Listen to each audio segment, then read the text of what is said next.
Thanks for sticking and staying with us this morning. Now it's time to talk comprehensive childcare policies, learning why Jamaica needs to up its game in childcare. This week, the People's National Party Women's Movement, PNPWM, is championing a bold call for sweeping childcare reforms, backed by their latest Gender Commission report. So we're tackling the big questions about how these changes could unleash the full potential of the women in the workforce, boost our economy even, and make juggling work and family life a whole lot easier.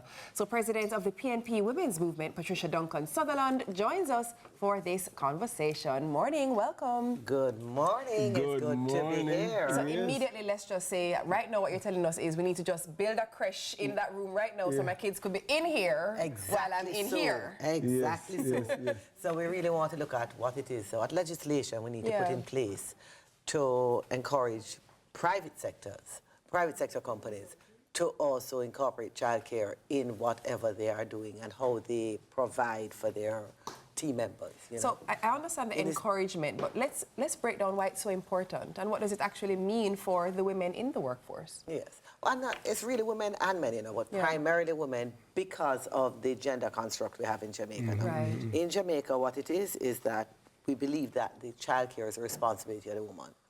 And so therefore, if anybody's going to give up anything, it's going to be the woman. Yeah. But it really is going to facilitate the whole economy, right? In our economy now, based on how we earn, and if we want to fix the inequality in our economy, we have to be able to facilitate people being at work all day. So it's two aspects of it. So childcare for the quote-unquote the creche for the 0 to 4 years old, right? And in the country is really actually doing a brain builder centers, which would help with that as well. But then you also want to look at how to extend the time at school, not the school day, not the academic school day, but the time at school. So all of our children from age 6 straight through to upper 6 are in the school environment from 8 a.m. in the morning till 5 p.m. in the evening when their parents go home. And so in the afternoon, you get your army of social workers coming in, along with your volunteers, and your children are in a safe space. It does two things, right? It allows for the parent to be comfortable, but it also really helps to shift and transform our society. Right now we have a lot of young teenagers on the road. We have a lot of young children on the road, very heavily influenced by negative aspects of our society, violence, etc. And then we also have a space where we have persons who are trained to help them to reshape their values, to help them to reshape their dreams and ambitions in a very safe environment. You know, like the fact that you mentioned us men, because of course there are men who are active partners in this space, and of course, Indy mentioned it earlier, but I'm at work, my children could be outside in the creche too. Right. You know what I mean? Yeah, but so I want you to say again, perhaps emphasize for us men, how it is they can support women, and how it is that men and women should recognize that they are both caregivers. Okay, no, I love that question, you know, although it's not quite on the topic, but I love it because it's actually what we are pushing for, right? We want gender parity in Jamaica. Gender parity in the workplace, you want gender parity in school, everything. But for that to happen, you have to have true partnership between men and women. And that partnership looks like, so we have a thing in Jamaica where women say to men, like, you know, boy, now support your picnic, you can't see a picnic. We have to stop that. Than't you very much. We have to stop that. Can I Where we are at is that we have to both give emotional support and we have to both give financial support in as much as possible, right? So that comes from our culture of slavery, really, to say that the man is a provider and the woman is just the bearer of the children, have the responsibility, families have been separated, etc. So we don't understand how to co-parent so good. So you see, if we have those children in school, after school, with social workers, we can reshape the idea of what parenting looks like. We can get them to know, ask a different kind of parenting. Even giving love and hugs in Jamaica is not a typical way of parenting, because we are saying we are parenting for the tough Jamaican. We want our child to be able to survive. We want our children to learn how to survive, but survive gently. Yes, that paradigm is shifting and ought to shift, of course, because it's a different time we're living in and we have to adapt. and be adept. But it's not shifting enough, because that's why we're a violent country, right? We respond we with respond with violence violence, to yes. everything. Conflict So if resolution we is were- not our strong suit. No, man. Yeah. Yeah, somebody step on offend you, shoes. you're going done them. Yeah. Like we Right, just done right, you right right. about now. So let me ask you, though, back on the topic of the childcare facilities, we do have a couple corporate companies who have... I know of one. Yes. Because from we started with our nursery. Right. You know, And some, my mother was very clear there are on a few that of you one. who have functioning, well-operated nurseries as a part of the Right. company. Yeah. Literally, it happens in tandem with, right? Exactly. So we do have an example right here existing now, but is there another country model that we can look to say, there has been case studies it's that working. says, with this type of implementation, this is the outcome in a 20-year span or so on? There are models that speak to tax breaks if you do give some childcare facilities, etc. And so that's what I've seen, really.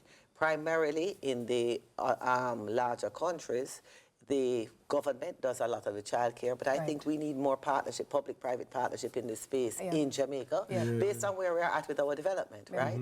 And the truth is that if you have the childcare facility and you can get a tax break, that encourages it. So that kind of legislation would go there. And the truth is, when we did maternity leave, right, I think we were like the third country. Right. All right, so if we're going to look for the model to do it... You mean paternity leave? Maternity leave. So we've always been progressive. We've been progressive in about somehow. So we were the leader. So we halted on our progression, right? We haven't done paternity leave as a law yet, and we need to put paternity leave in as a law. Because if we really want a real partnership between men and women, we have to facilitate it with our law, right? Yeah. And so we have to give the men a chance to be a part of the process. Absolutely. And I want to champion that. How can you encourage everyday Jamaicans to be a part of the childcare conversation, and where can they find more information? Well, first of all, as everyday Jamaican, you need to now support the whole advocacy for it, right? So you have that conversation. It's a new conversation, just raised in the party new in the context of we are going full speed ahead with it. Been a conversation bandied around for years. We know childcare is a problem. So as a regular Jamaican, let's go have a conversation with your employer. What can we do to facilitate childcare? Even facilitating pickup hours is a big problem. And I think if a company look at putting in place a bus to do some pickups, if most of the children go in one place, then you might save some money. Yes. Because the amount of time spent on the road during pickup time is a lot. Right. Even very basic things. But more so, we want to encourage the government. It will cost us about $6 billion to put in that after-school program. Because put it in. Let us invest in our people, and that's what we are advocating for within the PNP and to be a part of the next PNP government's policy framework. We must be looking after our children. We must keep them safe. If we want to transform our society, we must start with making our children know that we respect them, we love them, and we are going to care for you in a real way. Love in action is what we are about. Awesome. I love that. I'm not mad at this conversation at all. No, I could have this all But you know what I morning. also love? Let me just shamelessly point out. You see how Patricia got excited when she said yes?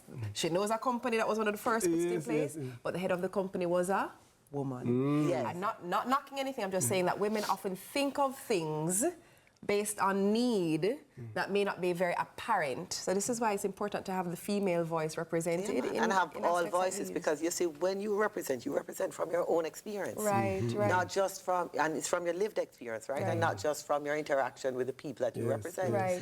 And so if you don't have everybody at the table represented, then you are going to have a problem. Part of the reason why we did universal adult suffrage, right? Because if you only have rich people at the table, you get rich people policy. Right. You understand?